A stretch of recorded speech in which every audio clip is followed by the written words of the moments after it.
நபி ஸல்லல்லாஹு அலைஹி வஸல்லம் அவங்களுடைய பெரிய உப்பாவான இஸ்மாயில் நபி அலைஹிஸ்ஸலாம் அவங்க வழக்கமாக ஓதின ஒரு இஸ்மு.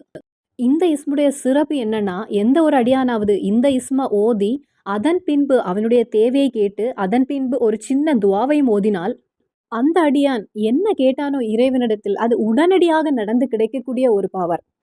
ஆனா, அதை ஓதும்போது சில கண்டிஷன் உண்டு. சில நிபந்தனைகள் உண்டு. அது என்னன்னு நம்ம பார்ப்போம். வீடியோ முழுவதுமாக கேளுங்க. இந்த ஒரு இல்மை அடுத்தவர்களுக்கும் பகிர்ந்து கொள்ளுங்கள். அதற்கு கூடவே இந்த ஒரு இஸ்மை ஓதி சொந்தமாக ஒரு வீடு கிடைத்த ஒரு உம்மா, அவர்களுடைய அனுபவத்தையும் இந்த வீடியோல நான் உங்களிடத்தில் பகிர்ந்து கொள்கிறேன். அஸ்ஸலாமு அலைக்கும் ரஹ்மத்துல்லாஹி வபரகாத்துஹு. பிஸ்மில்லாஹ் வல்ஹம்துலில்லாஹ். ஸ்ஸலாத்து வஸ்ஸலாமு அலா அஷ்ரஃபி ரசூலில்லாஹ். அஊது பிகலிமாத்தில்லாஹி தம்மாத்தி மின் குல்லி ஷைத்தானின் வஹாமா வ மின் குல்லி ஐனின் லாமா. அல்லாஹு தாலா நாம் செய்யக்கூடிய அமல்களையெல்லாம் ஏற்றுக்கொள்வானாக. நம்மிடத்திலிருந்து வந்த சிறிய பெரிய அனைத்து தவறுகளையும் மன்னித்து நமக்கு பொருத்தம் தருவானாக. ஜன்னத்துல் ஃபிர்தௌஸில் நாளை நம்மையும் முஹம்மது நபி ஸல்லல்லாஹு அலைஹி வஸல்லம் அவர்களோடு ஒன்று சேர்ப்பானாக இன்ஷா அல்லாஹ்.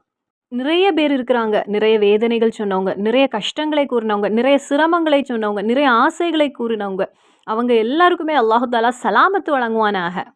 ஆமீன். ஒரு உம்மா அவங்களுடைய ஒரு தேவை நடந்து கிடைப்பதற்காக என்னிடத்தில் கேட்டபோது ஒரு இஸ்ம நான் கற்றுக் கொடுத்திருந்தேன். அவங்க அந்த இஸ்ம ஒரு வாரமாக ஓதுனாங்க. இன்ஷா அல்லாஹ் ஒரு சந்தோஷமான செய்தி எனக்கு வந்தது அப்படின்னு அவங்க கூறுனாங்க. அதை கேட்டபோது அவங்கள விடையும் சந்தோஷம் அடைந்தது நான். இது என்னுடைய பவர் அப்படின்னு இல்ல. இது ஹஸ்மாவுல் ஹுஸ்னா இறைவனுடைய நாமத்தை நாம் அழைத்து பிரார்த்தனை செய்யும்போது பதில் கிடைக்கும் அப்படின்னு இருக்கக்கூடிய அந்த ஹஸ்மாவுல் ஹுஸ்னா ஓதி நாம் என்ன கேட்டாலும் அது கண்டிப்பாக நிறைவேறும். அந்த ஒரு ஈமானோடு, நம்பிக்கையோடு அந்த உம்மா பல காலங்களாக காத்திருந்த ஒரு விஷயத்திற்காக ஓதியபோது, அவங்களுக்கு அது நிறைவேறியது. என்ன ஆசை அப்படின்னு கேட்டபோது, எல்லாருக்குமே இருக்கக்கூடிய ஒரு ஆசை தான். பல வருடங்களாக வாடகை வீட்ல நானும், என் பிள்ளைங்களும், என் கணவருமாக வசித்து வருகிறோம். கல்யாணம் முடிந்து 45 வருடம் ஆயாச்சு. இந்த 45 வருஷமும் நான் வாடகை வீட்ல தான் இருக்கிறேன். என்னுடைய பிள்ளைங்களுடைய கல்யாணத்தையும் அதே வாடகை வீட்ல வச்சு தான் நான் நடத்தினேன். பிள்ளைங்களுடைய கல்யாண நேரம் ஆனபோது பணத்துக்கு ரொம்ப கஷ்டமாக இருந்தது. இந்த வீட்டை பற்றியுள்ள ஒரு கனவே என் மனதிலிருந்து அப்படியே போய்விட்டது. ஏன்னா கணவருக்கும் கூலி வேலை தான். பிள்ளைங்களும் பெரிய அளவில் உள்ள ஒரு உயர்வு கிடையாது. சாதாரணமாக தான் இருக்கிறோம். நாங்க இருக்கக்கூடிய இந்த இடத்துல ஒரு பெரிய ஹாஜியார் இருக்காங்க. அவங்க ஹஜ் செல்வதற்கு வேண்டி இருந்தபோது, அந்த ஸ்கீம் வழியா செல்ல வேண்டி இருந்தபோது, அது பாஸ் ஆகல.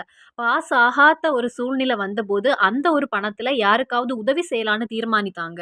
அந்த பணத்தை கொண்டு சாதாரண மக்களை அவங்களுக்கு உதவி செய்யலாம் அப்படின்னு ஒரு முடிவெடுத்தாங்க. இந்த ஹாஜியார் இடத்துல யாரோ ஒருத்தங்க சொல்லியிருக்காங்க, ஏதாவது ஒரு சாதாரண ஒரு குடும்பத்துக்கு ஒரு வீடு வைத்து கொடுப்பது என்பது ரொம்ப ஹையரான ஒரு விஷயம் அப்படின்னு. உடனே இந்த ஹாஜியாரும் முடிவு செய்தாங்க, நம்ம ஒரு வீடு வைத்து கொடுக்கலாம் அப்படின்னு. உடனே அந்த இடத்துல இருந்த பாவப்பட்ட மக்களுடைய பேரையெல்லாம் எடுத்து ஒரு பேப்பர்ல எழுதி குலுக்கி போட்டிருக்காங்க. அந்த இடத்தில் வந்தது இந்த குடும்பத்துடைய பெயர், இந்த பாவப்பட்ட குடும்பத்துடைய பெயர்.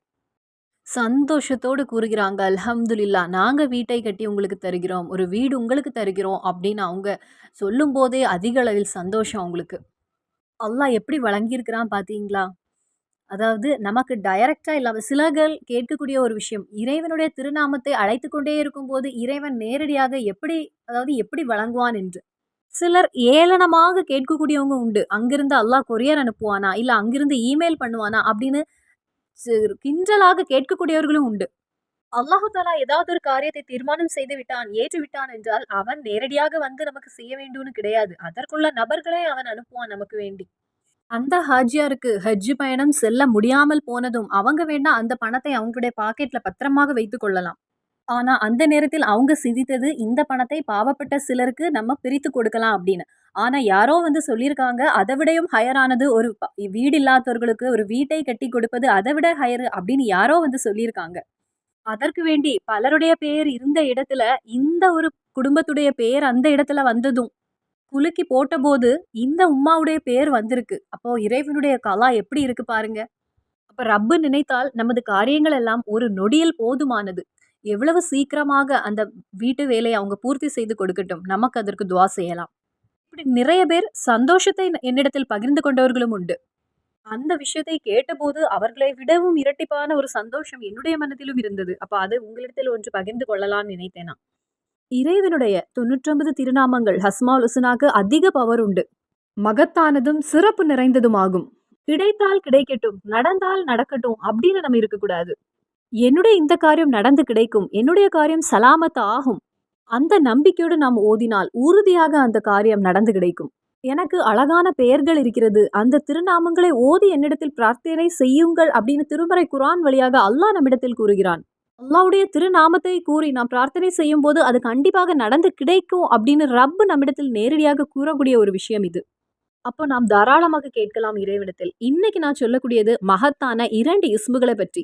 இந்த 2 இஸ்முடைய சிறப்பை நான் உங்களிடத்தில் பகிர்ந்து கொள்கிறேன். அதில் ஒன்று அல் முஜீப் என்கிற திருநாமம். யா முஜீபு யா அல்லாஹ், யா முஜீபு யா அல்லாஹ். ஏராளமான சிறப்புகள் இருக்கிறது. அதுல முதல் சிறப்பு நான் கூறுகிறேன். கலாவுல் ஹாஜத், அதாவது நமது தேவைகள் நடந்து கிடைப்பதற்கு யா முஜீப் என்கிற இந்த திருநாமத்தை நாம் பயன்படுத்தலாம். எப்படி யா முஜீப் என்கிற திருநாமத்தை கொண்டு நமது தேவைகளை பூர்த்தி செய்ய முடியும்? அன்னமன் கால, எந்த ஒரு அடியானாவது 110 தடவை இந்த ஒரு திருநாமத்தை ஓதினால் அதன் பின் அவனுடைய தேவை என்னதோ அதை ரப்பிடத்தில் அந்த அடியான் கூறுகிறான். யா முஜீபு யா அல்லாஹ், யா முஜீபு யா அல்லாஹ், யா முஜீபு யா அல்லாஹ், யா முஜீபு யா அல்லாஹ். இப்படி ஓதுவதற்கு கடினமான விஷயம் கிடையாது. அதன் பின் அவனுடைய தேவை எதுவாக இருந்தாலும் சரி, சிறியதோ பெரியதோ, அது பிள்ளைகளை கல்யாணம் செய்து கொடுக்க வேண்டும் அந்த ஒரு தேவையாக இருந்தாலும், வேலை இல்லாதவர்களாக இருந்தாலும், அல்லது ஏதாவது ஒரு நோயால் பாதிக்கப்பட்ட அந்த நோய் குணமடைய வேண்டும் அப்படியாக இருந்தாலும் சரி, கடன் சுமையோடு இருந்தாலும் சரி, ஒரு குழந்தை இல்லாதவர்களாக இருந்தாலும் சரி, அப்படி அவர்களுக்கு தேவை எதுவோ அதை ரப்பிடத்தில் கூறினால் மகான்கள் நமக்கு கற்றுத் தருகிறாங்க. அல்லாஹுல்லாஹுல்லஹு, அல்லாஹு தாலா அந்த தேவையை பூர்த்தி செய்து கொடுப்பான். அந்த தேவை நடந்து விட்டது, அந்த தேவையை ரப்பு நிறைவேற்றி கொடுப்பான். சிலர் கமெண்ட் வழியாக கேட்கக்கூடிய சில கொஸ்டின், அதாவது இந்த சூரா 6 தடவை ஓதுங்க அப்படின்னு சொன்ன இடத்துல அவங்க கேட்குறாங்க, 7 தடவை ஓதுகிறேன், ரப்பு கண்டிப்பாக தருவான் அப்படின்னு உங்களுக்கு உறுதி உண்டா அப்படின்னு. அதாவது இந்த இதெல்லாமே நான் கொடுக்கறது மாதிரி என்னிடத்தில் கேட்குறாங்க. அப்படி கிடையாது. இது ஹதீஸ் வழியாக தான் நான் உங்களிடத்தில் பகிர்ந்து கொள்கிறேன். ஆண்கள் கிதாப்ல எழுதி வைத்த விஷயங்களை தான் உங்களிடத்தில் நான் பகிர்ந்து கொள்கிறேன். அவங்களுடைய வாழ்க்கையில அவங்களுக்கு அற்புதம் கிடைத்ததும், அவங்க செய்து வெற்றி அடைந்ததும், இறைவன் யார் யாருக்கு என்னென்ன கொடுக்கணும் அப்படிங்கிறது இறைவன் தான் தீர்மானம் செய்வான். அவன் நிச்சயம் செய்து விட்டான். அந்த இடத்துல யாருக்கும் போய் நிற்க முடியாது. ஆனா சில விஷயங்கள் நாம் ரப்பிடத்தில் கேட்கலாம். துஆ என்பது விதியை மாற்றும் என்பதாகும். ஒரு விஷயம் கவனித்துக் கொள்ள வேண்டும். கேட்கும் போது நமது கல்வி என்பது நல்லதாக இருக்க வேண்டும். நமது கல்வில் இஹ்லாஸ் என்பது இல்லை என்றால் என்ன நாம் கேட்டாலும் சரி, கண்ணீர் வருகிறது ஆனா கல்வில இஹ்லாஸ் என்பது இல்லை, அப்படி ஆனால் அதற்கு நமக்கு பதில் கிடைக்கவே செய்யாது. அதனால அந்த விஷயத்துல நீங்களும் உறுதியாக இருந்து கொள்ளுங்கள். இஹ்லாஸ் இல்லாமல் எந்த ஒரு விஷயம் கேட்டாலும் அது நமக்கு நிறைவேறாமல் போய் அதனால கிடைத்தால் கிடைக்கட்டும், நடந்தால் நடக்கட்டும், நான் செய்து பார்க்கிறேன் அப்படிங்கிற ஒரு எண்ணத்தோடு நீங்க செய்யக்கூடாது. அப்போ நல்ல இஹ்லாஸோடு இறைவன் எனக்கு வழங்குவான் அப்படிங்கிற உறுதியான நம்பிக்கையோடு, எனக்கு இதை இஸ்லாம் கற்றுத்தந்திருக்கிறது, மகான்கள் எனக்கு கற்றுத்தந்த விஷயமாகும் அப்படின்னு நல்ல இஹ்லாஸோடு, அவங்களுடைய பெயர் தெரியலனாலும் அந்த நம்பிக்கையோடு நாம் ஓதும்போது கண்டிப்பாக இறைவன் நமக்கு பூர்த்தி செய்து தருவான். இந்த இடத்துல ஒரு சரித்திரத்தை உங்களிடத்தில் பகிர்ந்து கொள்கிறேன். ஒரு திருடன் இருக்கிறான். இந்த திருடன் மக்களிடத்திலிருந்து திருடுவதற்கு வேண்டி அந்த ஊர்ல அவன் இறங்கி விட்டான். அந்த இடத்துல திருடன் இறங்கி இருக்கிறான் அப்படிங்கிற ஒரு விஷயம் தெரிந்த உடனே அந்த இடத்துல உள்ளவங்க எல்லாமே தேடத் தொடங்கினாங்க அந்த கள்ளனை. இந்த திருடனுக்கும் இந்த ஒரு செய்தி தெரிந்து அவன் எங்க சென்று விட்டான்? ஒரு காட்டுக்குள் போய்விட்டான். அந்த காட்டுல இருந்து ஒன்று வெளியே போனா அங்க மக்கள் அவனை பிடித்து விடுவாங்கன்னு அவனுக்கு புரிந்து விட்டது. ஆனா அந்த காட்டுலயும் மக்கள் நடமாடக்கூடிய இடம்னு அவனுக்கு தெரியும். உடனே இந்த திருடன் என்ன செய்தான்? அந்த காட்டுலயே ஒரு பாறை இருந்தது. அந்த பாறைக்கு மேல ஏறி உட்கார்ந்து விட்டு அங்க ஏதோ தியானம் செய்வது போல் ஏறி அமர்ந்தான். மக்களிடத்திலிருந்து எஸ்கேப் ஆகுறதற்கு வேண்டி அந்த பாறைக்கு மேல ஏறி உட்கார்ந்து விட்டு அவன் ஸலவாத்தை ஓத ஆரம்பித்தான். மக்கள் அங்கே இங்கேயுமாக சென்று கொண்டே இருக்கிறாங்க. இவன் அந்த பாறைக்கு மேல ஏறி உட்கார்ந்து ஃபுல் டைமும் ஸலவாத்தும் திக்ரும் ஓதிக்கொண்டே இருக்கிறான். இந்த திருடன் திக்ர் ஓதுவதையும் ஸலவாத் ஓதுவதையும் பார்த்துவிட்டு அங்க சென்று கொண்டிருந்த மக்கள் அவனுடைய பக்கத்துல அருகில உட்கார ஆரம்பித்தாங்க. இந்த திருடன் ஸலவாத் ஓதுவதை பார்த்து இந்த மக்களும் அங்க இருந்தவங்களும் அவங்களும் சேர்ந்து ஓத ஆரம்பித்தாங்க. அப்படி அங்க இருந்த நபர்கள் 1, 2 ஒரு 10 பேர் கூடின உடனே எல்லாரும் சேர்ந்து கூடி அந்த இடத்திலேயே அமர்ந்து விட்டாங்க. இந்த திருடனுக்கு இப்போ தப்பிப்பதற்கு எந்த வாய்ப்பும் இல்லை. தப்பிக்க முடியாமல் இருக்கிறது. அந்த திருடனுக்கு அங்கிருந்து எழும்பவும் முடியவில்லை. இப்படி மக்கள் கூடி கூடி அந்த இடத்துல ஒரு பெரிய ஸலவாத்துடைய மஜ்லிஸ் அங்க நடந்து கொண்டிருக்கிறது. எல்லாரும் சேர்ந்து ஸலவாத் ஓதிக்கொண்டே இருக்கிறாங்க. அந்த நேரத்தில் அவங்க இப்படி பார்க்கும்போது இவங்களுடைய பெயர் அங்கு தெரிகிறது. அங்கிருந்த ஒரு இடத்துல எல்லாம் இவங்களுடைய பேர், எல்லாருடைய பெயரும் தெரிகிறது. இந்த ஓதிக்கொண்டிருக்கக்கூடிய இந்த உஸ்தாதுடைய பெயர் தெரியவில்லை. ஏனென்றால் நமக்கு தெரியும் அது உஸ்தாதுல ஒரு திருடன். அந்த திருடன் அவங்களிடத்தில் கூறுகிறான், அதாவது உங்களுடைய பெயருக்கு மேலாக என்னுடைய பெயர் இருக்கும். அந்த பெயரை பார்ப்பதற்கு உங்களுக்கு முடியாது. இன்னும் அதற்கு உங்களுக்கு முடியவில்லை என்று. இதையும் மகான்கள் கிதாபுல எழுதின ஒரு விஷயம் தான். இந்த விஷயத்த நான் இங்க சொல்வதற்கு காரணம் என்னன்னா, ஓதுன அத்தன பேரும் நம்பிக்கையோடு ஓதுனாங்க. ஆனா இந்த திருடன் யாருக்கு வேண்டி ஓதுனான்? மக்களிடத்திலிருந்து தப்பிப்பதற்கு வேண்டி. இறைவனிடத்தில் உள்ள நம்பிக்கையில இல்ல. அப்போ நம்மளும் இறைவனிடத்தில் நம்பிக்கை இல்லாமல் செய்து பார்ப்போம் எனக்கு கிடைக்குதா அப்படின்னு சோதிப்பதற்கு வேண்டி நாம் செய்யும்போது நமக்கு எந்த ஒரு பதிலும் கிடைக்காமலே போய்விடும். நாம் மனதில் ஈமானோடு இறைவனிடத்தில் நம்பிக்கையோடு நாம் ஓத வேண்டும். ஒரு அடியான் நிறைய அமல்கள் செய்து கொண்டே இருக்கிறான். ஆனா அவனுக்கு எந்த ஒரு பிரதிபலனும் கிடைக்கவில்லை. அப்ப இதேபோல் நாம் ஆத்மார்த்தமாக எந்த அடியான் ஒரு சின்ன இபாதத்தையும் செய்கிறானோ அவனுடைய காரியங்களை அல்லாஹு தஆலா பூர்த்தி செய்து கொடுப்பான். இப்போ யா முஜீபு யா அல்லாஹ் என்கிற இந்த திருநாமத்தை தொடர்ந்து 110 தடவை ஓதுங்கள். அதன் பின் உங்களுடைய தேவைகளை ரப்பிடத்தில் கேட்டுக்கொள்ளுங்கள். கலாஹுல் ஹாஜத் அந்த ஹாஜத்தை அல்லாஹு தஆலா பூர்த்தி செய்து கொடுப்பான்னு மகான்கள் நமக்கு கிதாப் வழியாக பகிர்ந்த ஒரு விஷயமாகும் இது. நீ இந்த இஸ்ம ஓதிவிட்டு அதற்கு கூடவே இந்த ஒரு துஆவையும் நீங்க ஓத வேண்டும். முதலில் நீங்க 110 தடவை திக்ரு ஓத வேண்டும். அதன் பின் உங்களது தேவை ரப்பிடத்தில் கேட்க வேண்டும். அதன் பின்பு ஸ்கிரீன்ல தெரியக்கூடிய இந்த ஒரு துஆவை ஓதிக்கொள்ளுங்கள். ஸ்கிரீன்ஷாட் எடுத்து வைத்துக் கொள்ளுங்கள். இஸ்தஜிபு துஆஇ குல்லஹு ஃபல்லிக யதல் ஜலாலி வல் இக்ராம். மறுபடியும் சொல்றேன். இஸ்தஜிபு துஆஇ குல்லஹு ஃபல்லிக யதல் ஜலாலி வல் இக்ராம். எஜமானான ரப்பே, வஹாபான ரப்பே, யதல் ஜலாலி வல் இக்ராம். உன்னுடைய ஃபலல் கொண்டு, உன்னுடைய ஆற்றல் கொண்டு, மகத்தான சக்தி கொண்டு இஸ்தஜிபு துஆஇ எங்களுடைய எல்லா தேவைகளையும், எல்லா பிரார்த்தனைகளையும், எல்லா கனவுகளையும் நீ பூர்த்தி செய்து தருவாயாக ரப்பே. நீ ஹிஜாபத்து வழங்குவாயாக ரப்பே. அப்போ இந்த ஹிஜாபத்து கிடைக்கக்கூடிய இந்த ஒரு துஆவை 110 தடவை அல்லாஹ்வுடைய சக்தி வாய்ந்த திருநாமத்தை ஓதிவிட்டு உங்களுடைய தேவையை நீங்கள் கேளுங்கள். அதன் பின்பு இந்த ஒரு துஆவை ஓதிக்கொள்ளுங்கள்.